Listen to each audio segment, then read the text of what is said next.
Greetings! In this video, we would like to show you the first and fundamental steps which will give you a perfect head start with TeamDrive. In the following, we will explain to you how to use and manage spaces, files and folders, as well as members. Also, we would like to go into minor detail about the possibilities via the settings menu and your profile page. First of all, visit the TeamDrive website and download the current version of TeamDrive onto your computer. Install the software via double-click on the downloaded file. Usually, you can simply leave all the presettings as they are and need not to worry about them. When the installation has completed, you will be brought to the login screen. If you don't have an account, click the register button and create an account free of charge with your information, such as username, password and your email address. Once you have created your account, you must go to your email inbox and confirm your account via the confirmation link that has been sent to you. After that, you can seamlessly log in with your TeamDrive account. You now find yourself on the main user interface of TeamDrive. To utilize all functions, you should first create a space. Simply click on the button Create Space on the left-hand side.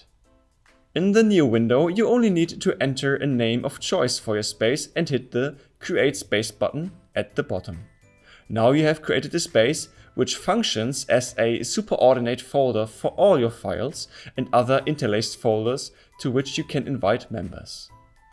You can always delete or rename your spaces.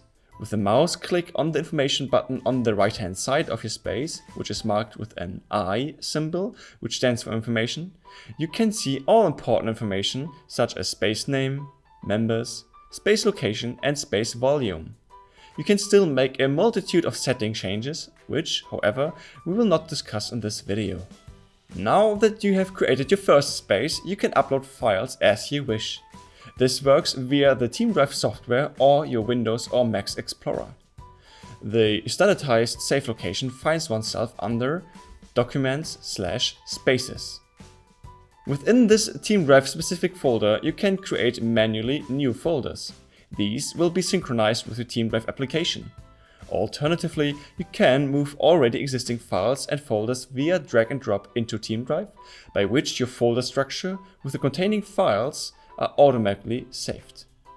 You can invite other members to your spaces.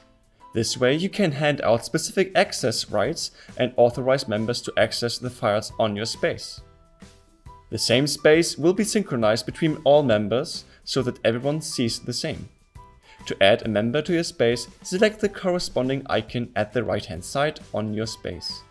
There you can see all existing members and can invite new ones via the TeamDrive email address. If it is you who receives the invitation to a space, simply click on the Invitation tab on the left-hand side in TeamDrive. Now you have gotten to know the most important and fundamental functions of TeamDrive.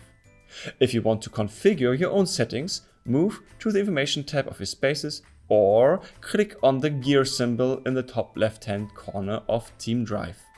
There you will find the General Settings menu, where you can change the language or the standardized save location for all newly created spaces.